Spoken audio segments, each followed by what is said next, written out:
Hello friends, welcome to line and level. अगर आप trade करते हैं और बार बार वही गलती दोहराते हैं, आपको पता ही नहीं है कि आपके नुकसान का असली कारण क्या है। आप जानते ही नहीं हैं कि कौन सी स्ट्रैटेजी आपके लिए प्रॉफिटेबल है और कौन सी लॉस मेकिंग। तो यकीन मानिए, आप ट्रेडिंग नहीं, गैम्बलिंग कर रहे हैं। जी हाँ, सुनने में बहुत अजीब लग रहा होगा, पर यही सच्चाई है। It's fact. आज के इस वीडियो में मैं आपको बताऊंगी कि कैसे आप अपनी गलतियों को सुधार कर अपने ट्रेड्स को जर्नलाइज कर सकते हैं। कैसे एक ट्रेडिंग जर्नल आपकी ट्रेडिंग को प्रॉफिटेबल और प्रोफेशनल बना सकता है। जैसे कि आप जानते हैं, कोई भी बिजनेस, हर बिजनेस में अकाउंट मेंटेन होते हैं। क्यों? क्योंकि ताकि वो लोग अपना मंथली, एनुअली, क्वार्टरली अपना प्रॉफिट एंड लॉस देख सके। क्या आपको नहीं लगता कि आप भी एक प्रोफेशनल बिजनेसमैन हैं? आपको भी अपने अकाउंट्स मेंटेन करने चाहिए। At the end of the month और क्वार्टर और annually you can see your profit and loss. Don't you want it? Of course I want it because I am a professional trader. तो friends, इसके लिए ज़रूरी है कि हम अपने अकाउंट्स को मेंटेन करें, जिसे हम कहते हैं ट्रेडिंग जर्नल, ताकि हम देख सकें कि कौन सी गलतियां हैं जिन्हें हमने बार बार दोहराया है, जो हमें प्रॉफिटेबल बनने से रोक रही हैं। इसके लिए फ्रेंड्स ज़रूरी है कि हम सबसे पहले एक एक्सेल शीट पर काम करें। घबराइए मत, अगर आप कंप्यूटर यूज़ नहीं करते हैं तो नो नीड टू वरी। आप इसे एक रजिस्टर पर या किसी डायरी में कहीं भी मेंटेन कर सकते हैं, बट मेंटेन ज़रूर कीजिएगा। It's mandatory, not optional. तो आइए देखते हैं कि कैसे हमें अपना ट्रेडिंग जर्नल मेंटेन करना चाहिए, सो दैट कि हम अपनी गलतियों को रिपीट ना करें, ताकि हम अपने ट्रेड्स को प्रॉफिटेबल बना सकें। तो आइए मैं आपको लेकर चलती हूँ एक एक्सेल शीट पर, एक सैंपल जो मैंने आपके लिए तैयार किया है। क्या फ्रेंड्स, आप देख पा रहे हैं? ये एक ट्रेडिंग जर्नल है जो मैंने आपके लिए तैयार किया है। तो देखिए, हम इसमें देखते हैं क्या क्या इंपॉर्टेंट कॉलम्स हैं जो हमें अपने ट्रेडिंग जर्नल में रखने चाहिए। सबसे पहले आता है कॉलम डेट का। ये डेट है, वो डेट जिस डेट पर आपने अपना स्टॉक परचेज किया है, उस डेट को आप यहाँ पर मेंटेन करेंगे। अगर आप एक इंट्राडे ट्रेडर हैं, तो आप इसमें अपना टाइम भी लिख सकते हैं कि किस टाइम पर आपने अपने स्टॉक को परचेज किया है। Then the next column is stock name. Stock name में आप उस स्टॉक का नाम लिखेंगे जो आपने खरीदा है। कितनी क्वांटिटी आपने यहाँ पर ली है वो भी आप यहाँ लिख देंगे इस नेक्स्ट कॉलम में। Action taken. फ्रेंड्स, ये एक्शन टेकन में आप लिखेंगे बाय और सेल। अगर आप एक शॉर्ट ट्रेडर हैं तो आपने स्टॉक को सेल किया होगा, तो इसलिए आप यहाँ पर लिखकर चलेंगे आपने ट्रेड बाय किया है या आपने सेल किया है। Then comes your buy price, किस प्राइस पर आपने उसे परचेज किया है। ये एक कॉलम है अमाउंट इन्वेस्टेड का। अमाउंट इन्वेस्टेड मतलब आपने उस टोटल स्टॉक में टोटल कितने पैसे लगाए हैं, अपनी कैपिटल का कितना अमाउंट आपने उस स्टॉक में डाला है। तो यहाँ पर आप उस टोटल अमाउंट को लिखेंगे, जो कि हमें कैसे मिलेगा। यहाँ पर हम एक फॉर्मूला भी लगा सकते हैं। फॉर्मूला हमारा क्या होगा फ्रेंड्स?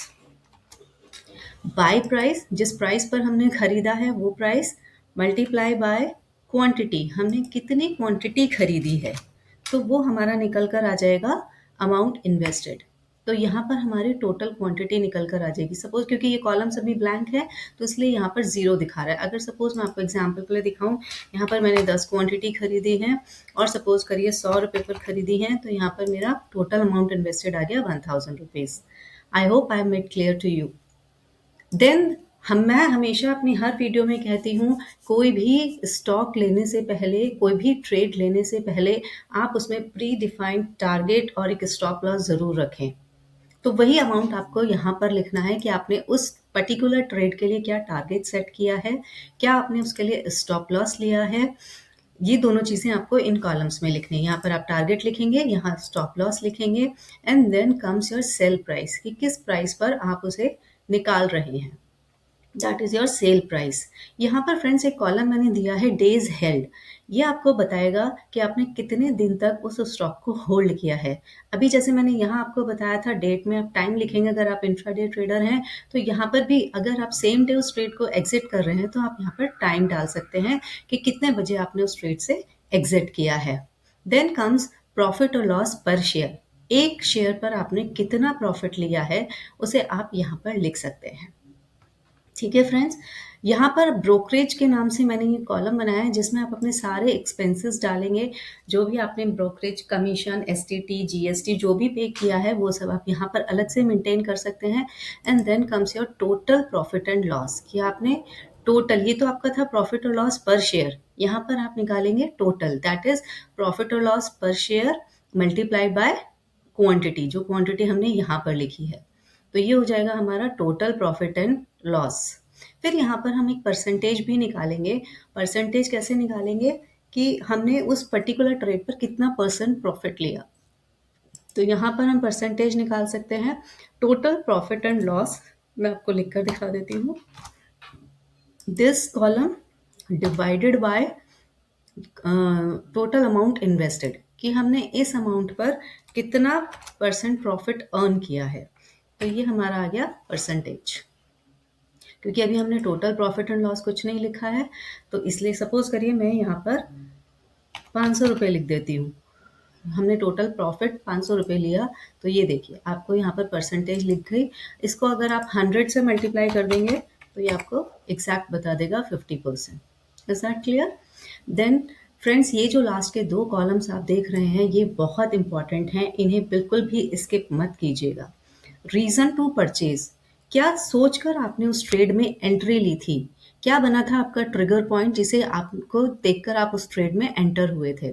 ये कुछ भी हो सकता है, आपकी जो भी स्ट्रैटेजी रही हो, आपने कोई ब्रेकआउट देखा है, आपने कोई पैटर्न नोटिस किया है, किस वजह से आप उस ट्रेड में एंटर हुए, आप यहाँ पर वो सब लिख सकते हैं।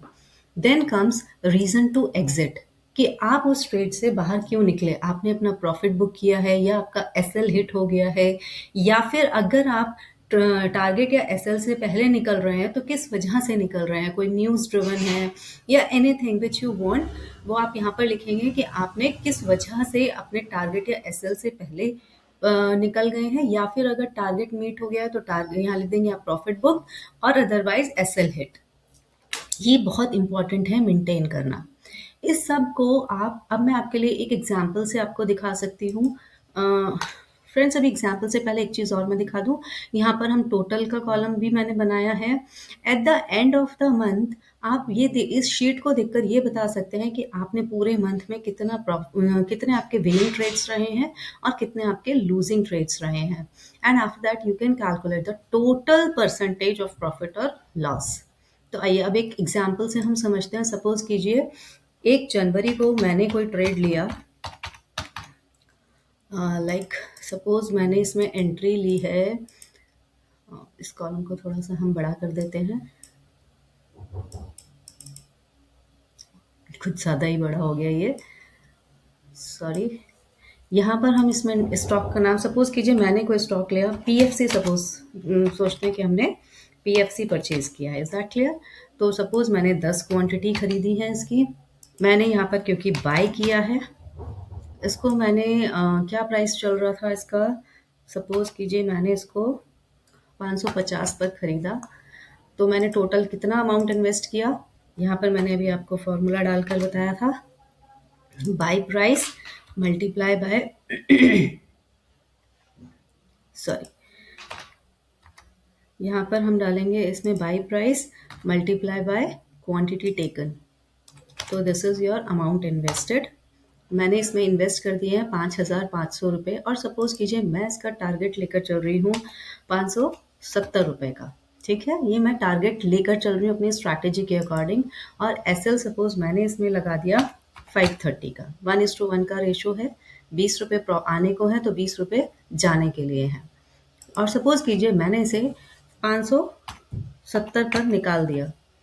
देन इस ट्रेड को मैंने कितने दिन हेल्ड किया, मैंने सपोज 1 तारीख को लिया था और मैंने सपोज कीजिए इसको 4 तारीख को निकाल दिया। 4 जनवरी को मैंने इसे निकाला, तो मैं डेट के साथ साथ ये भी लिख सकती हूँ, या आप डेट ना चाहें तो आप डेट भी डाल सकते हैं यहाँ पर, और या फिर आप लिख सकते हैं ब्रैकेट में डालकर 4 डेज। मैंने इस ट्रेड को 4 दिन होल्ड किया।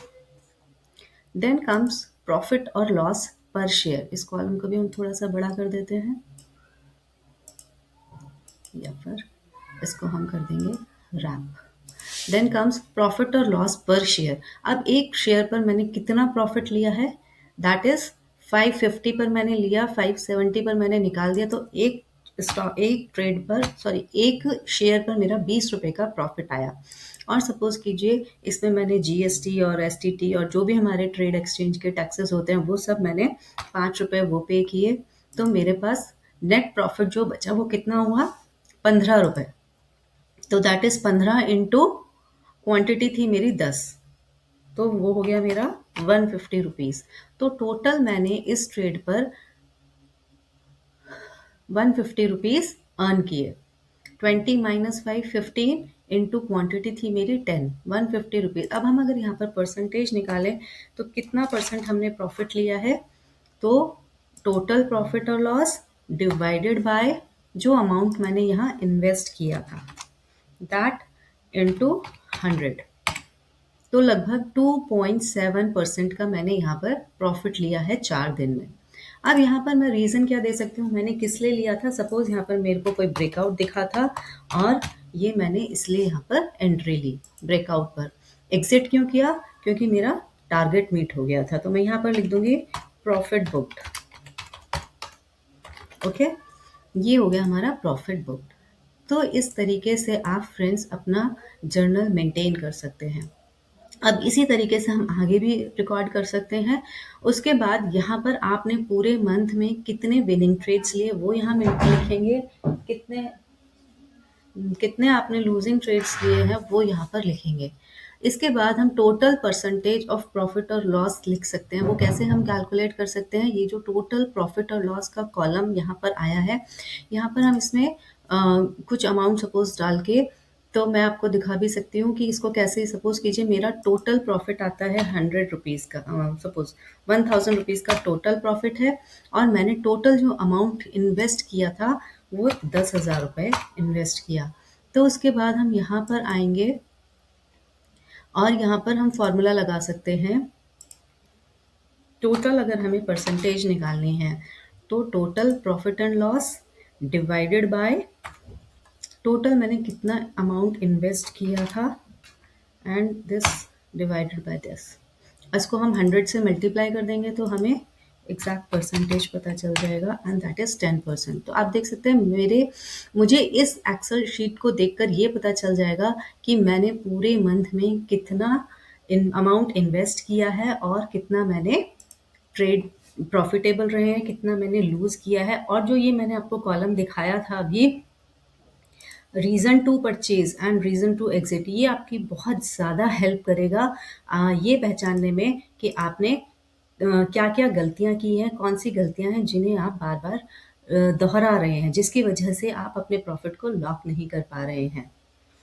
तो फ्रेंड्स, अगर आपको लगता है कि आपने इस वीडियो में कुछ भी नॉलेज गेन किया है तो please like this video and share my video with your friends. And तब तक के लिए जब हम मिलेंगे अगली वीडियो में, keep studying, keep investing, do take good care of your self. Thank you.